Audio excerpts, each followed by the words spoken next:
People, media வந்திருக்கிற எல்லாருக்கும் வணக்கம். இது என்னோடய ஃபஸ்ட் ஃபிலிம். இது இப்போ கேட்குதா? சரி. ஸோ ஃபஸ்ட்டு ஸ்டேஜ்ன்றதால கொஞ்சம் நர்வஸ்னஸ் இருக்குது. போக போக சரியாயிடும்னு நினைக்கிறேன். அறியாத பசங்க படத்தில் என்னை சூஸ் பண்ணதுக்கு தேங்க்ஸ். ரகு சார் தான் நான் தேங்க்ஸ் சொல்லணும். அப்புறம் எங்கள் அப்பா அம்மா, என் ஒய்ஃபு, என் தம்பி எல்லாருக்கும் தேங்க்ஸ் சொல்கிறேன். படம் கண்டிப்பாக நல்லபடியாக வரும். எல்லா படத்தையுமே நீங்கள் ஆதரிக்கிற மாதிரி எங்களுக்கும் ஆதரவு தெரியுங்க. தேங்க்ஸ்.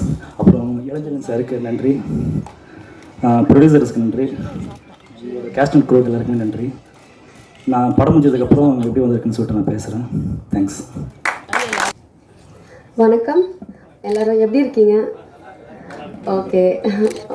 ஸோ ரொம்ப தேங்க்ஸ் வந்ததுக்கு நம்ம படம் பூஜைக்கு. அண்ட் ரொம்ப எக்ஸைட்டடாக இருக்குது இந்த மூவியில் ஒர்க் பண்ணுறதுக்கு. நல்ல டீம் கிடச்சிருக்காங்க. ஸோ ரொம்ப ஹாப்பியாக இருக்குது. So thank you so much. Hello, எல்லாருக்கும் வணக்கம். ஆக்சுவலி நல்ல டீம். புதுசாக நான் ஆக்சுவலி தமிழ் இண்டஸ்ட்ரிக்கு புதுசு. ஆக்சுவலி இது என்னோடய ஃபஸ்ட் மூவி. ஸோ நல்லா பண்ணணும், நல்லபடியாக ரீச் ஆகணும்னு இருக்குது. உங்கள் எல்லோரும் சப்போர்ட் அண்ட் நல்ல டீம். ஆமாம், எனக்கு கொஞ்சம் நர்வஸாக இருக்குது.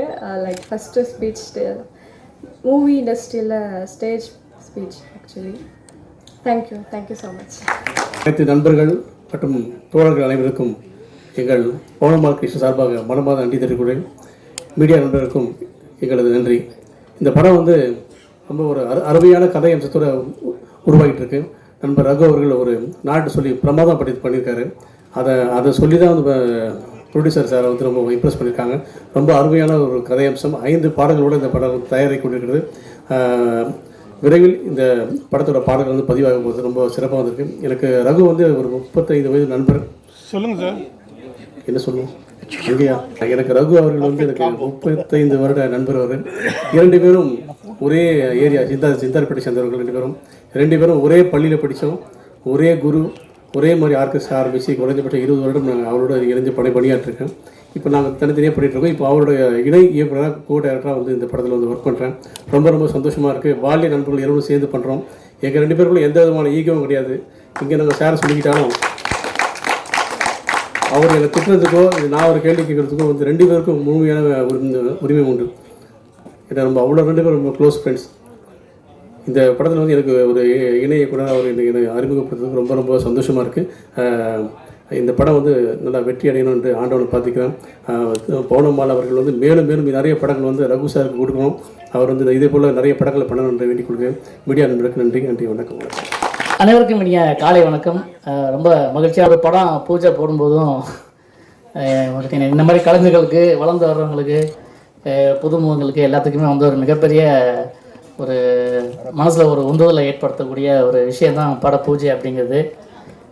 பட பூஜைக்கு வர கூட்டம் மாதிரியே படத்துக்கும் வந்தால் எல்லா படங்களுமே வந்து சிறப்பாக இருக்கும், சினிமாவும் நல்லா இருக்கும் அப்படிங்கிறது தான் எல்லாருடைய எண்ணமும்.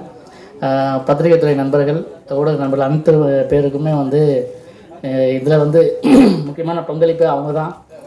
சின்ன படங்கள் எல்லாமே வந்து வெளியில் கொண்டு போய் சேர்க்குற ஒரு மிகப்பெரிய ஒரு பொறுப்பை இன்றைக்கி செஞ்சிட்ருக்காங்க. ஸோ அவங்களுக்கு என்னுடைய மனமார்ந்த நன்றியை தெரிவிச்சுக்கிறேன். அறியாத பசங்க அப்படின்னு ஒரு டைட்டிலு. ஆனால் இந்த காலத்தில் டைனோசர் என்ன மாதிரி அறியாத பசங்க யாருமே இல்லை, அறிஞ்ச பசங்க தான் இருக்காங்க. பட் சில விஷயங்களை அறியாத பசங்க அப்படின்னு சொல்லி ஒரு விஷயத்தை வந்து இயக்குனர் இதில் வந்து சொல்ல வராதுன்னு நினைக்கிறேன். இப்போ தயாரிப்பாளர்களுக்கும் வந்து என்னுடைய நன்றியை தெரிவிச்சுக்கிறேன். ஏன்னா புதுமையான முயற்சிகள், புதுமையான படங்கள், நல்ல கதை அம்சம் கொண்ட விஷயங்கள்லாம் வந்து பெரிய இயக்குனர், பெரிய கம்பெனிகள்லாம் போக முடியாது. பெரிய கம்பெனிலாம் ஒன்றும் இல்லை அப்படி ஏன்னா அவங்களுக்குன்னா ஒரு ஆர்டிஸ்ட் அவங்களுக்குலாம் ஒரே ஒரு ரேஞ்சில் வச்சுருப்பாங்க. இந்த மாதிரி தயாரிப்பாளர்களாக தான் வந்து நிறைய புதிய இயக்குநர்கள்லாம் அறிமுகமாகறாங்க. அதனால் வந்து இயக்குனருக்கும் தயாரிப்பாளருக்கும் என்னுடைய அன்பான வாழ்த்துக்களை தெரிவிச்சுக்கிறேன். இதில் நடிக்க போகிற ஹீரோயின், அப்புறம் துணை நடிகர்கள், மற்ற நடிகர்கள் எல்லாத்துக்குமே என்னுடைய வாழ்த்துக்கள். ஒரு விஷயம் வந்து எப்பவுமே அடிக்கடி திரும்ப எல்லா மேடைகளையும் சொல்லிகிட்டு இருக்கிறது தான். எல்லா பெரிய ஜாம்பவான்கள்லாம் பேசுகிற ஒரு விஷயந்தான். சின்ன படங்களுக்கு தேட்டர் கிடைக்கிறதில்ல. அதனால் வந்து குறைஞ்சபட்சம் இந்த படங்கள் பெரிய பெரிய படங்கள் ரிலீஸ் ஆகும்போது சின்ன படங்களுக்கும் வந்து தேட்டர் கொடுக்கணும் அப்படின்னு சொல்லி நிறைய பேர் என் தயாரிப்பாளர் சங்கம்னு ஒன்று இருந்தால் பரவாயில்ல, இப்போ ஏகப்பட்ட தயாரிப்பாளர் சங்கம்லாம் இருக்குது. அவங்க எல்லாமே சேர்ந்து முடிவு பண்ணாலும், ஏன்னா சினிமாக்காரனாக காப்பாற்ற முடியும், வெளியிருந்து யாரும் வந்து செய்ய மாட்டாங்க, பொதுமக்கள் வந்து செய்ய மாட்டாங்க. திரையில் நம்ம ரசிக்கிற மாதிரியே இருக்கிறவங்க நேர்லையோ இல்லை பொது இடங்கள்லையோ ஏதாவது ஒரு சின்ன மிஸ்டேக் பண்ணால் கூட எவ்வளோ கழுவி ஊற்றுவாங்க அப்படிங்கிறத நம்ம கண் கூட பார்த்துட்டு தான் இருக்கோம். அதனால சினிமாக்காரங்களை காப்பாற்றுறது சினிமாக்காரங்களால் தான் முடியும். ஸோ இந்த படம் மிகப்பெரிய அளவில் வெற்றி பெறணும் அப்படின்னு உங்கள் எல்லா சார்பாகவும் கேட்டுக்கிறேன், இறைவனை வேண்டிக்கிறேன். நன்றி, வணக்கம். ஓடுதுங்கிறது தான் கலெக்ஷன் ஃபர்ஸ்ட் ஷோவிலேயே பிச்சுக்கிட்டு ஓடிடுச்சுன்னா போதும், அதுக்கப்புறம் ஓடுறதெல்லாம் லாபம். அந்த மாதிரி வரும். அறியாத பசங்கள்னு வச்சுருக்காரு. இதில் இன்னொரு இது என்னன்னாக்கா, அந்த காலத்து சினிமா வழக்கம் என்னன்னா 8 எழுத்துல தலைப்பு இருக்கக்கூடாது.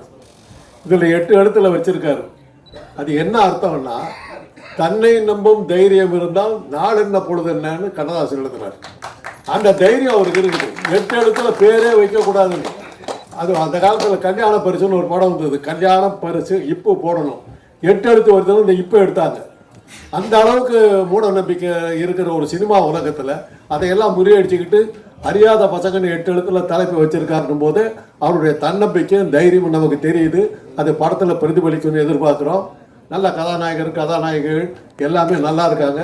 நம்ம அதாவது அன்றாடம் பார்க்குற கதாநாயகர்கள் 2 பேருமே நம்ம ரோட்டில் பார்க்குற மாதிரி ஆட்கள் மாதிரி இருக்காங்க. ஒன்றும் இப்போ அவ்வளோ அதிசய பிறவிகளாக இல்லை. அப்படியே பஸ் ஸ்டாண்டில் பார்த்தோம்னா நம்ம ஹீரோ மாதிரி இருக்காரு, அவர் தான் ஹீரோ அப்படின்னா என்ன அர்த்தம்? மக்களோட ஒட்டிய ஆட்களை வந்து நடிகர்களாக தேர்ந்தெடுத்திருக்காங்க. அவங்கள பார்க்கும்போது நம்ம பற்றி தான் அந்த கதையில் வருது போட்டிருக்காங்க, இவர் நம்மளாட்டுமே இருக்காரு, நம்ம கதையை தான் அவர் சொல்கிறாரு போட்டிருக்கேங்கிற ஒரு அந்யோன்யம் அந்த படத்தில் ஏற்படுங்கிற நம்பிக்கை எனக்கு இருக்குது. நல்லபடியாக வரும். ரகுவுக்கு அவர் இசையமைப்பாளராக இருந்து நடிகராக உயர்ந்திருக்கிறாரு. இதில் நடிக்கிற அத்தனை பேர்களுக்கும், டெக்னீஷியன்களுக்கும், கதாசிரியர்களுக்கும் இன்னும் டிஸ்ட்ரிபியூஷன்லாம் இருக்குதா? டிஸ்ட்ரிபியூட்டர்லாம் இருக்காங்களா? இந்த படத்தையெல்லாம் விற்கிறதுக்குன்னு அதெல்லாம் ஒரு கூட்டம் இருக்கும், அதெல்லாம் இருக்கா? இன்னும் இருக்கா? அவங்களுக்கும் எல்லாத்துக்கும் ஒரு வாழ்த்தை சொல்லி, தயாரிப்பாளராக இருக்கிற பவுனம்மா அவங்க தான் தயாரிப்பாளர், நான் எதிர்பார்க்கவே இல்லை.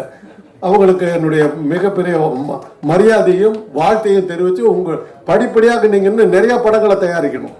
சினிமா உலகம் அழியக்கூடாது.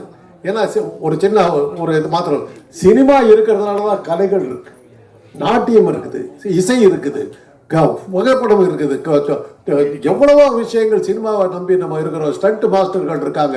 இவ்வளவு பேத்துக்கு வாழ்க்கை கொடுக்கிற ஒரு அற்புதமான இந்த துறை அழிய விடாமல் பாதுகாக்கின்ற பணியில ரகு போன்றவர்களாக ஈடுபட்டிருப்பதில் பெருமகிழ்ச்சி அடைகிறது. ஒரு அந்த காலத்திலிருந்து தொடர்ந்து சினிமா பார்த்து சினிமாவிலேயே வாழ்ந்துக்கிட்டு அப்புறம் டாக்டர் வேற ஆகிட்டேன் நான், அது வேற, அது எல்லாம் வேற விஷயம். அப்படி இருந்து நானும் சில படங்கள்ல எல்லாம் வந்திருக்கிறேன். இது தசாவதாரம் படத்துல எல்லாம் Avatar Singh role, it's a medical miracle டைலாக்லாம் நான் தான் பேசுவேன். அதெல்லாம் இருக்குது. அவர் கமல் வந்து திருப்பி கூப்பிட்டாரு. அப்புறம் இசைங்கிற படத்தில் எஸ்ஜே சூர்யா வந்து ஒரு சீனில் போட்டார். இது மாதிரி அரைக்கா சீனில் கால் சீனில் வந்து ஒரு ஃப்ரேமில் மாத்திரங்க தலையை காட்டிட்டு போகிற வழக்கமெல்லாம் எனக்கு உண்டு. கூப்பிடுவாங்க. எந்திரன் படத்தில் கூட பின்னணியில் நான் இருந்தேன், முன்னணியில் இல்லை. அப்புறம் ஐ படம் எடுத்தாங்க. என்னமோ ஒரு வைரஸ்ன்னு சொல்லிட்டு வந்து சொன்னாங்க, சார் இப்படியெல்லாம் ஒரு பூச்சியே கிடையாது, நீங்கள் ஏன் போட்டு உயிர் எடுக்கிறீங்கன்னு. பல தைரியமாக எடுத்தாங்க. அந்த பூச்சி கடிச்சு அந்த கதாநாயகன் மூஞ்சி புள்ளெல்லாம் போய் என்னென்னமோ 6 நாளாக எடுத்தாங்க. அதுவும் ஓடிச்சு அந்த படத்தில். அப்போ வந்து என்னை கேட்டாங்க, தயவு செய்து என் பேரை எந்த இடத்துலையும் போட்டுறாதீங்கன்னு. என்ன இந்த மாதிரி கோமாளி கூத்தாலும் ஒரு டாக்டராக இருந்துக்கிட்டு இப்படியே பேசிட்டாடா அப்படின்னாங்க. ஏன்னா இந்த அசாதாரண படத்தில் இந்த மெடிக்கல் மிராக்கிள் டயலாக பேசிட்டு நான் பட்ட அவத்தான் தான் இங்கே இவ்வளோதான் இல்லை. ஏயா ஒரு கேன்சர் வந்து அவ்வளோ சுலபமாக போயிடுச்சா?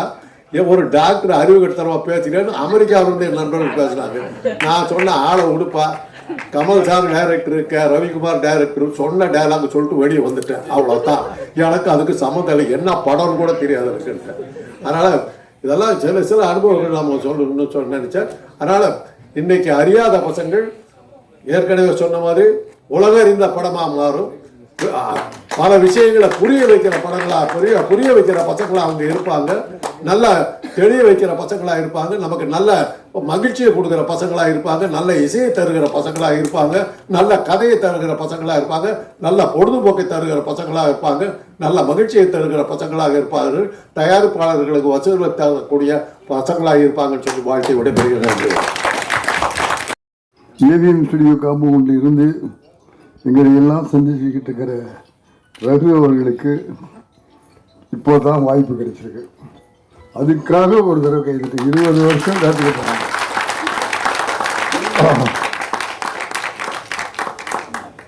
முதல்ல நான் காலம் கடந்து வந்ததுக்காக உங்கள் எல்லாத்தையும் என்னுடைய மன்னிப்பை கேட்டுக்கொள்ள ஆசைப்படுகிறேன். எனக்கு முன்னால் எங்களுக்கெல்லாம் காட்ஃபாதராக இருந்த ஐயா அமைச்சர் ராஜாராம் அவருடைய சகோதரர் காந்தாராவ் சார் இங்கே உட்கார்ந்துருக்காரு. அந்த பயத்தோடையே மேடைக்கு வந்திருக்காரு. இன்னைக்கு விமர்சனம் பண்ணுறதுல தமிழகத்திலேயே முதல்ல இருக்கிறவர் ராஜா சாருடைய சகோதரர் டாக்டர் காந்தாராஜ் அவர்கள், அரசியல் விமர்சகர்.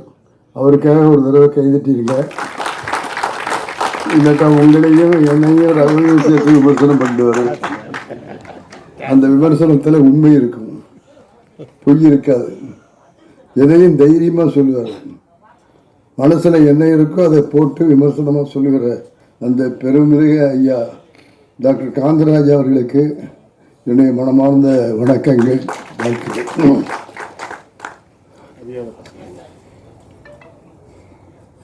பெருமாள் கிரியேஷன்ஸுடைய தயாரிப்பில் அறியாத பசங்க அப்படிங்கிற தலைப்பில் இன்னைக்கு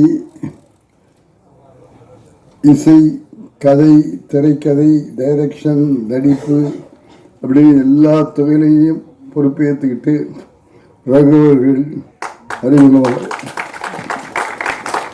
அங்கே கேட்டால் கை கட்ட மாட்டீங்களா?